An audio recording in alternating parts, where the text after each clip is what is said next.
So, how about the dynamic water plane, huh? That was D-Force, Daz, primitive plane, and that was it. I will show you how to do that. So, I have my empty scene. I have my figure and her walk animation already applied. So she walks, and she walks, and she walks, and she walks. And then she stops. Okay. So,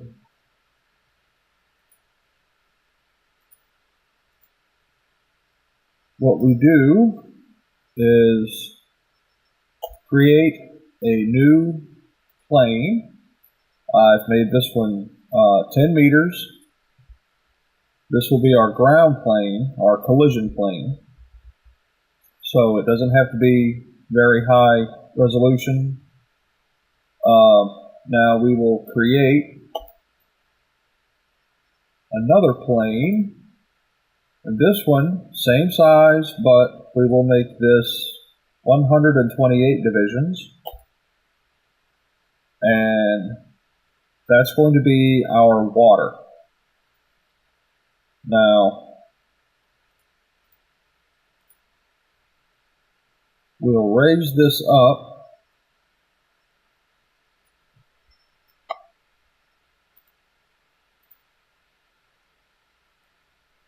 to about her knees because she's just wading through shallow water. She's not stomping through the ocean like Godzilla.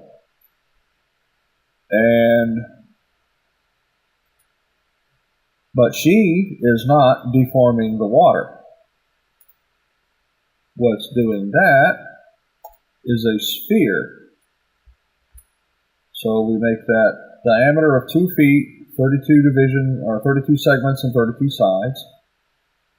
You don't want it too low resolution because you'll get jagged results. And it doesn't have to be super smooth because of the material density will compensate for that. Collision, offset, Alright, so we see the sphere sticks up above sticks out of the top of the water plane just a little bit. So we will actually raise this above the sphere. We'll set this to 65. At this scale, this gets the best results.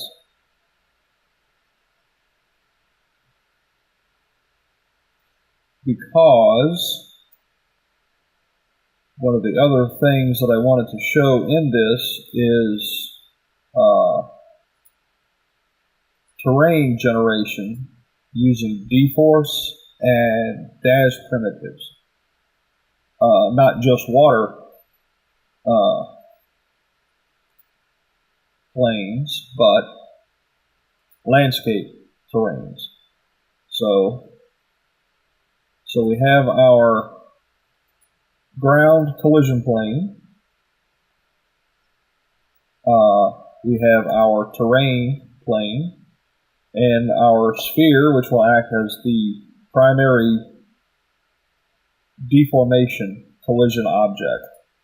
So we want to apply a D-Force dynamic surface modifier to our plane, the one. Go to the surfaces, simulation settings. We want to turn the dynamic strength down to 0.9 and the density up to 4,500. And then run the simulation.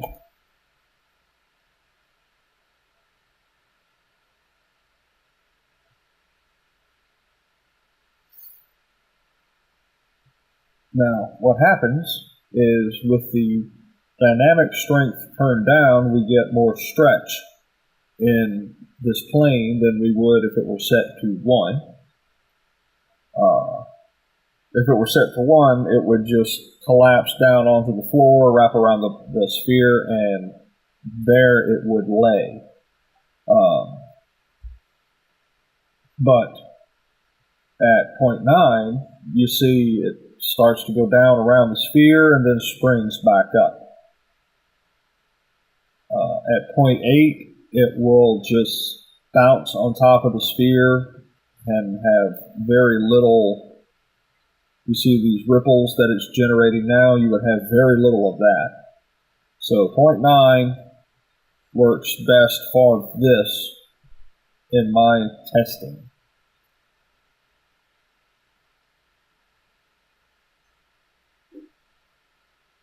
So we'll just let this run through the length of the animation range.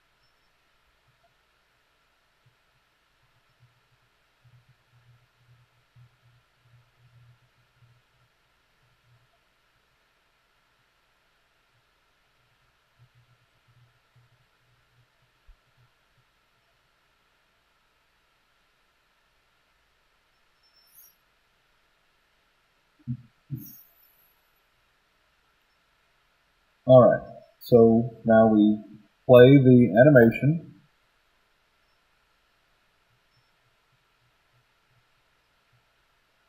And you see the secondary ripples that it generates.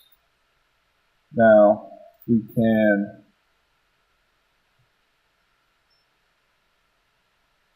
scroll through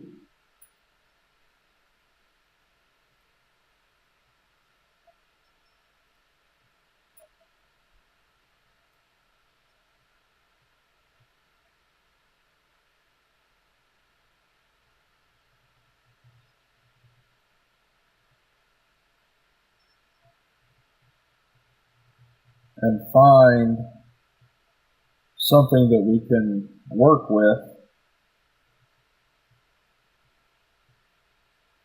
as a terrain. You can also accentuate the details with the Y scale.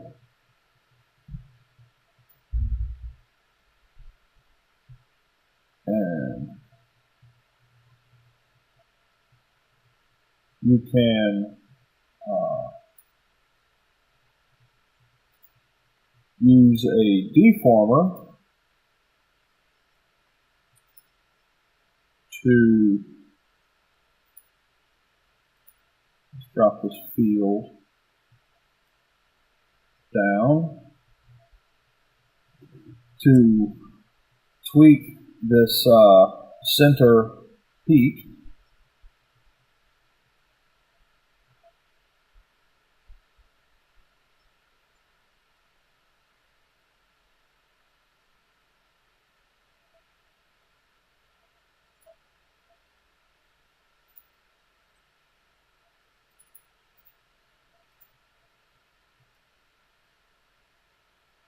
Bring that down a little more.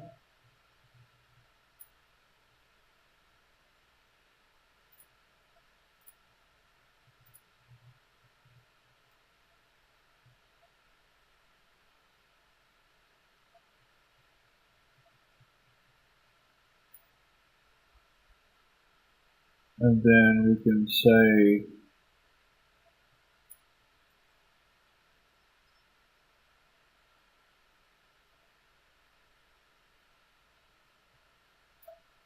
that it looks kind of okay.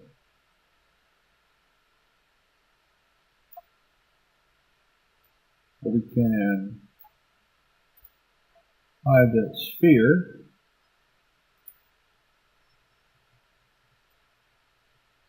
And then further modify this with either the deformer, add another deformer, or just drop this out completely.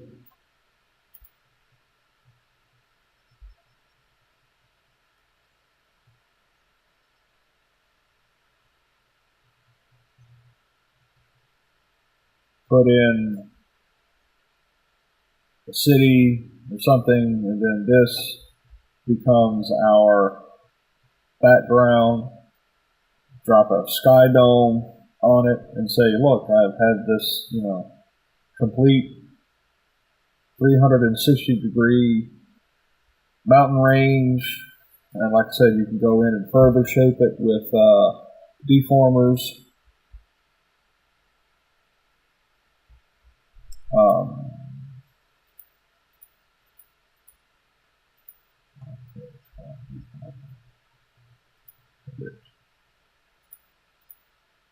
High scale.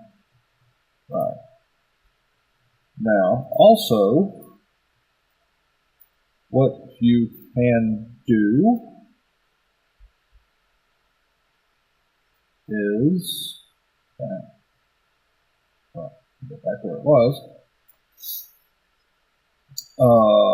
you can clear the simulation,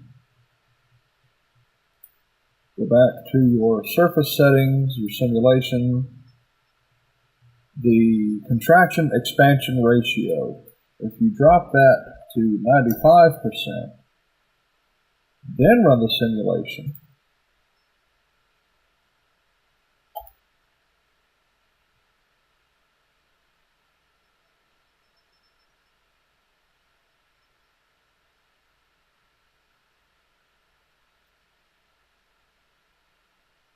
you get a different set of terrains that run from extremely harsh to smooth, rolling hills,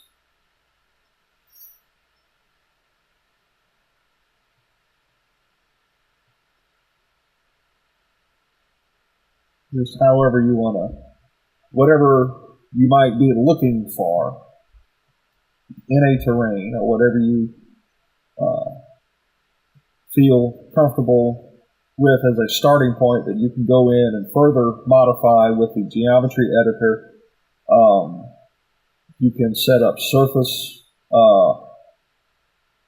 areas, different surfaces, different zones, and assign them different strengths of dynamics and shape the terrains. You use the deformers, put in other sphere primitives of different sizes and say, well, I want more hills over here, and I want them to taper down. Don't want this hill in the middle, et cetera, et cetera. So, like I said, with the contraction and expansion ratio, as well as with adjusting the height of the plane over the sphere initially, you can get a different terrain set.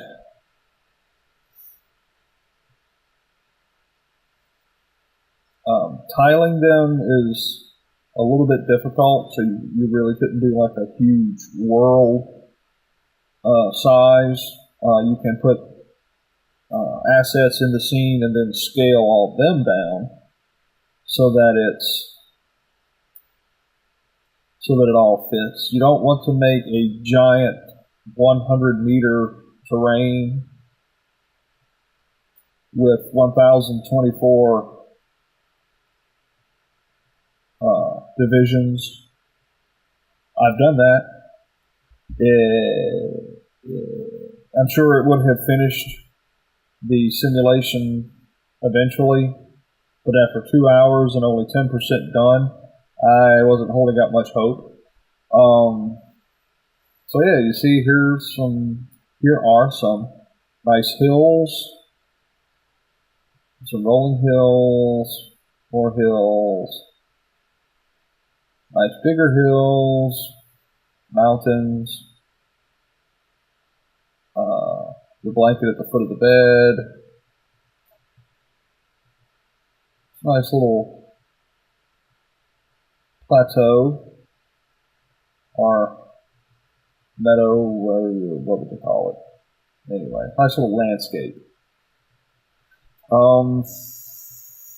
And also, one important step I neglected, again, triangulate this mesh, and your results will come out slightly different. Let's go back, set this back to 100.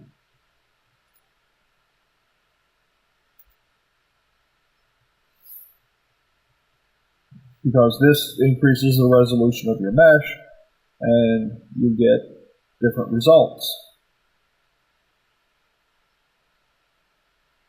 Smoother results.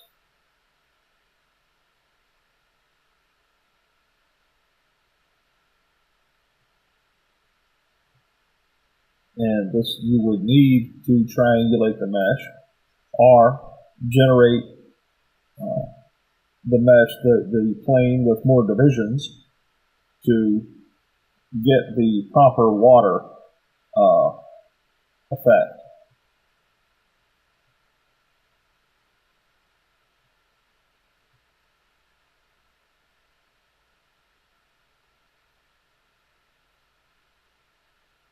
So, and it's not the figure walking through the plane that causes the wake that you saw in the intro animation. It's this sphere.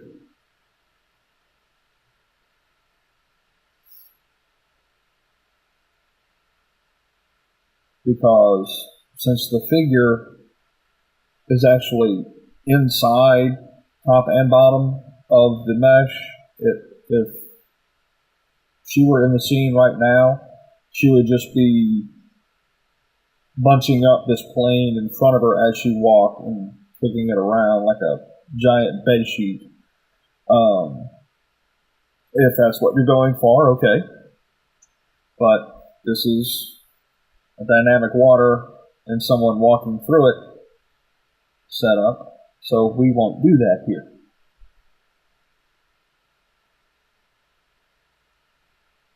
So we will let this run.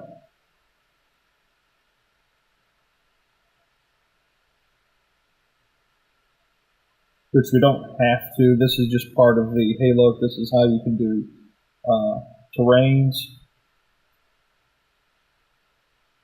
So I don't want to let this run too long. The last version was over an hour, and yeah. So there's some nice billowy, bouncy water.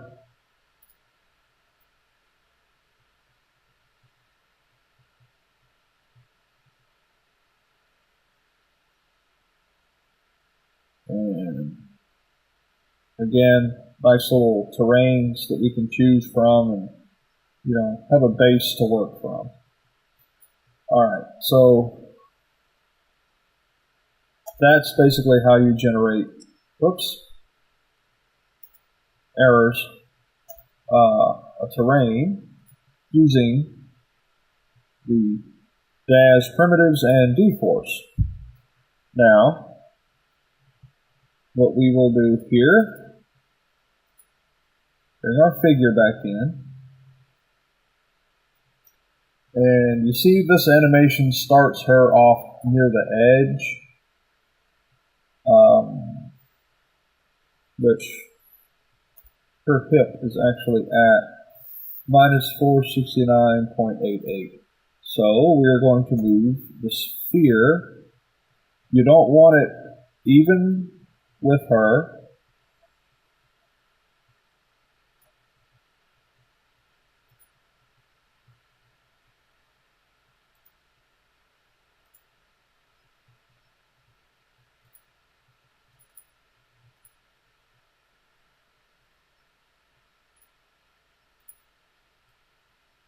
Pass right through her. You don't want it in the middle of her knees. You want it actually slightly ahead of her.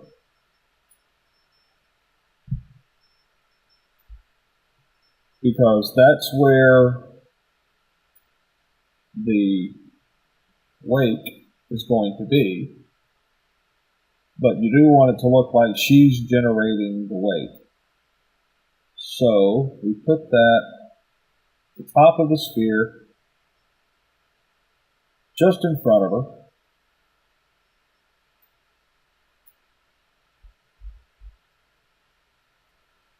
Now, when a body moves through water, it also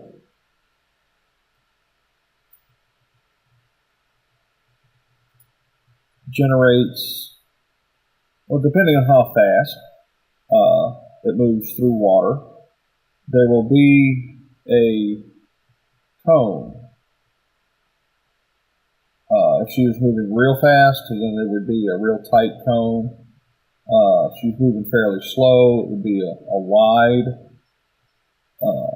cone. So what we're going to do, because she starts near the edge, we parent our water plane to our ground plane because we need to move this a little bit.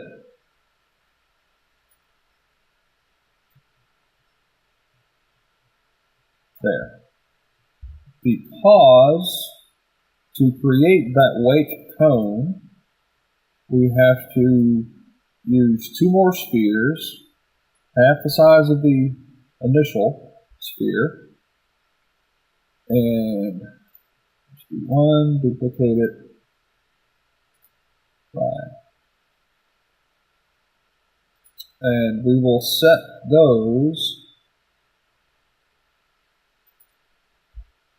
for 69.88.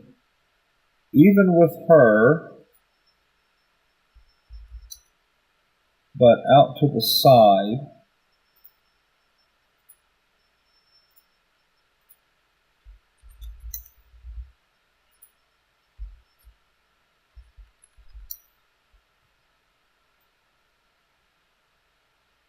Which we can actually move them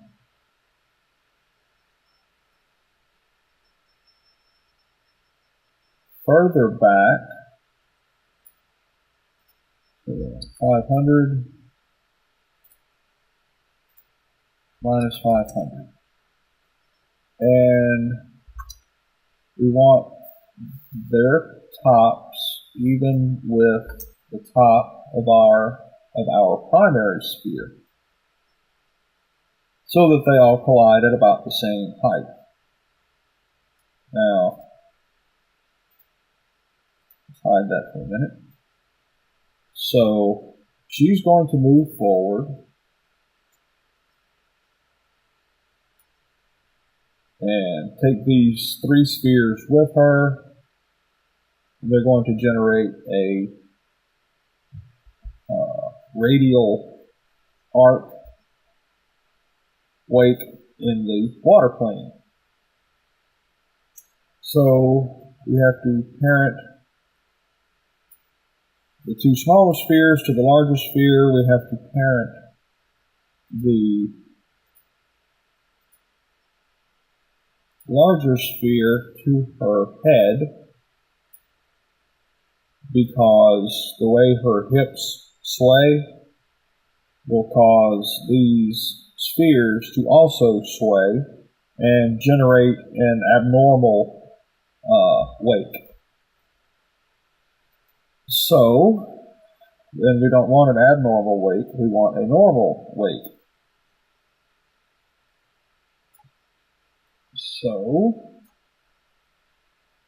now we need to redo the simulation, but not with her visible. So, we hide her fancy hair and her sunny swimsuit. Or you can just go in and what areas of her body are going to contact the water plane, just hide those individually. It's just easier to do the whole figure. So we've got our spheres in place. We have our water plane. And we have our dynamic surface already applied. Clear. Surface settings. Plane. Density of 4,500. Dynamic strength of 0.9. And we are ready to simulate. Runs over the animation play range, timeline play range, turns memorize pose off, and then we simulate. And then we wait for it. So you see it's contacted the 3 spheres. They're going to start moving.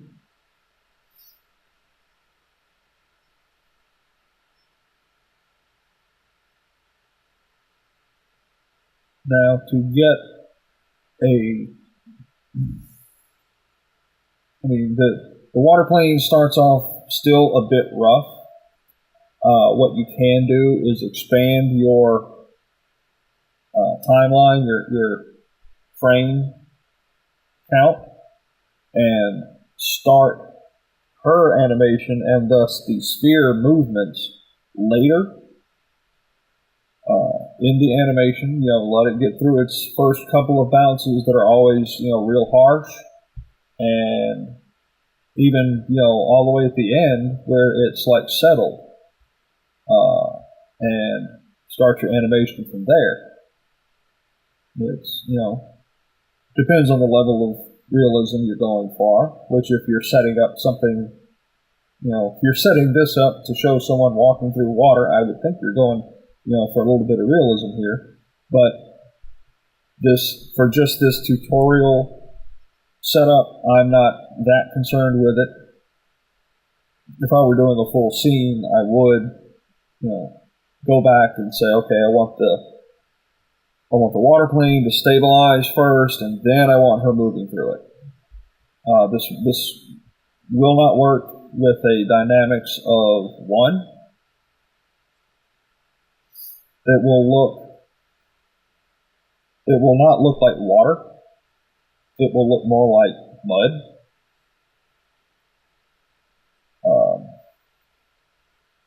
Which, maybe you want that, maybe you don't. I wanted water. The only problem I've been having with this, been working with this for a couple of days, is getting a nice water texture, like for some of the beach type landscape environment sets, trying to get a nice water texture to apply to this plane.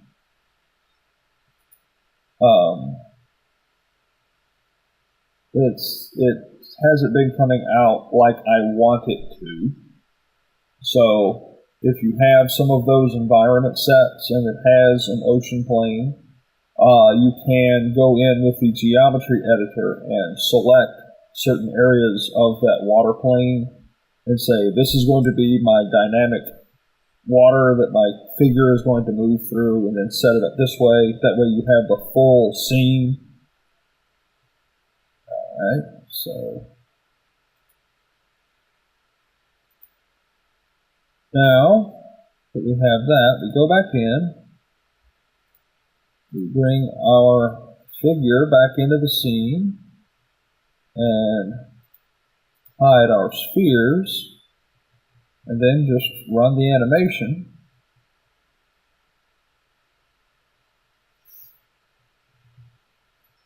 And it looks like she is generating the wake field.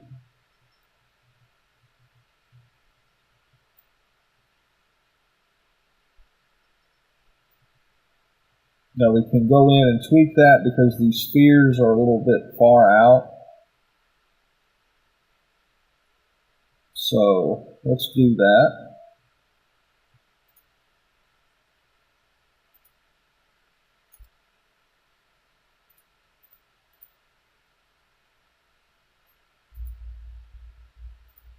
And instead of 100, we do 75.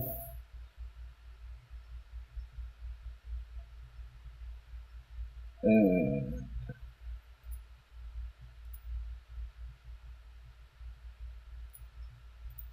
minus 75 on the other one. Bring them in a little tighter. Of course, we have to redo the simulation, so now we have to hide the figure again.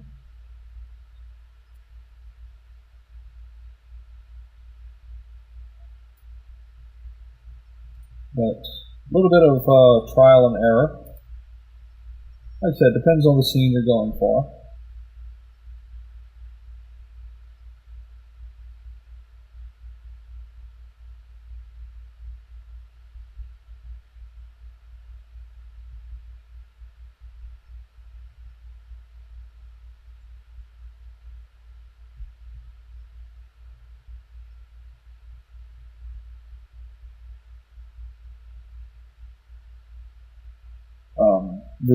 The water texture that I used in the intro animation, that was actually the standard iRay shader blue silk fabric shader, because, like I said, I couldn't get a decent water texture to apply properly.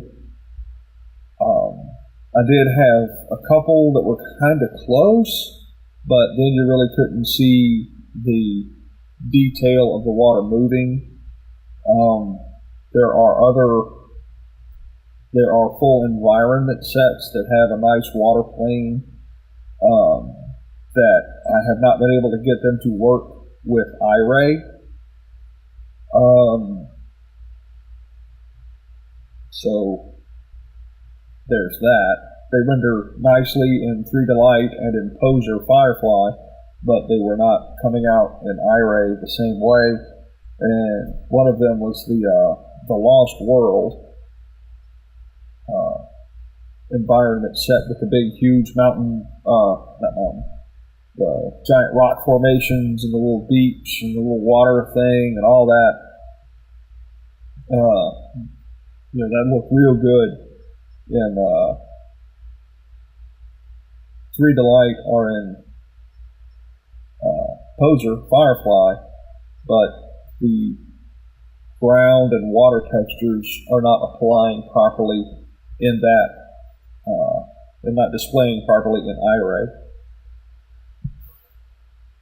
So, but that would be one of the sets where you could go in and use the geometry editor to select a chunk of the water plane and apply all of this to it,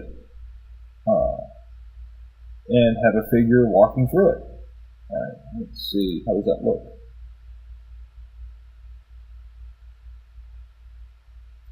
It's a little more normal.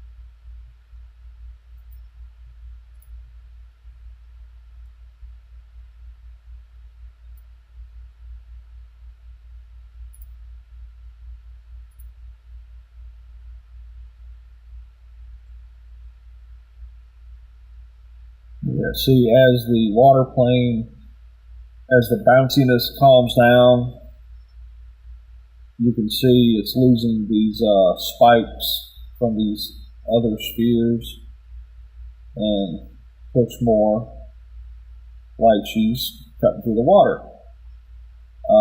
This main sphere could move in front of her a little bit more, so you have a little more, that rise is more centered in front of her knee. So let's do that.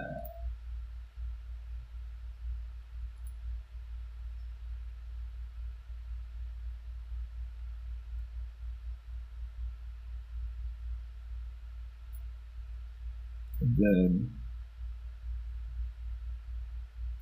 hide her again. Unhide the spheres. Run the simulation. Run the simulation.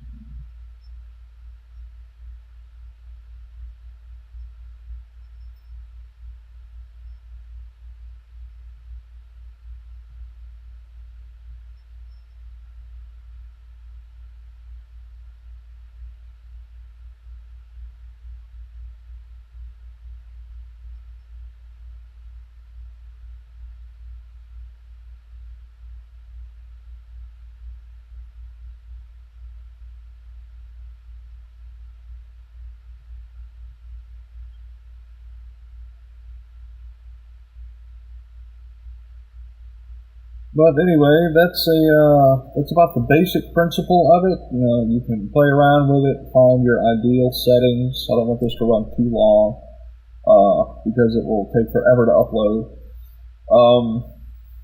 So yeah, like I said, you know, you need your collision plane, ground plane. Doesn't have to be high resolution. It just has to be there. And either at least the same size as your water plane or terrain plane. You could make it smaller, let it hang off the edges if that's what you're after. Your terrain or water plane, the higher resolution, the more detail you're going to get. Set your dynamics strength for your terrain/water plane to 0.9 and turn the density way high, 4500. The default's 180. So 4500, I haven't gone higher than that because I'm not really seeing how or why you would need to get anything more than water.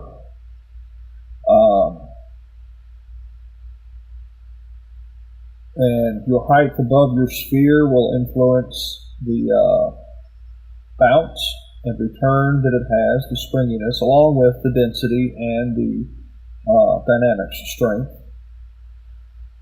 And set your figure, if you want to have a figure walking through the water, set that first, and then you'll know where to place your sphere, which will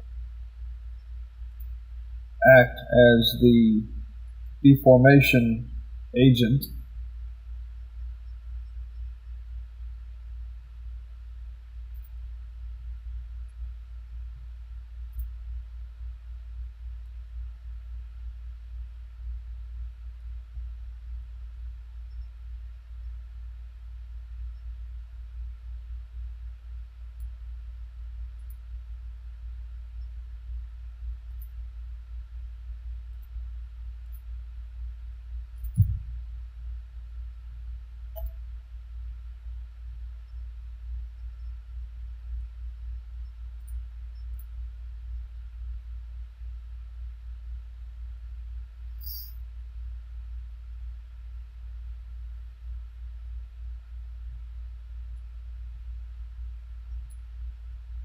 And there it is.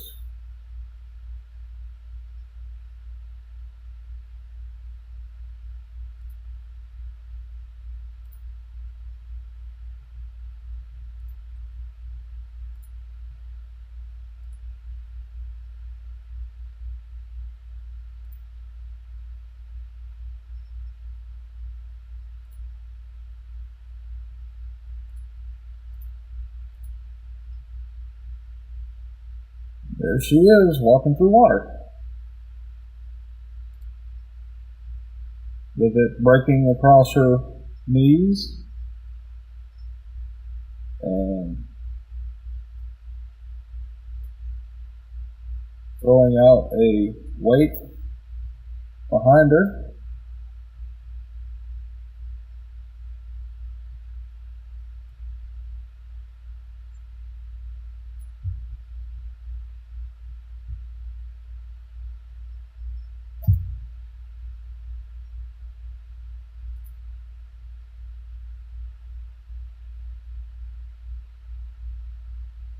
So have fun with that.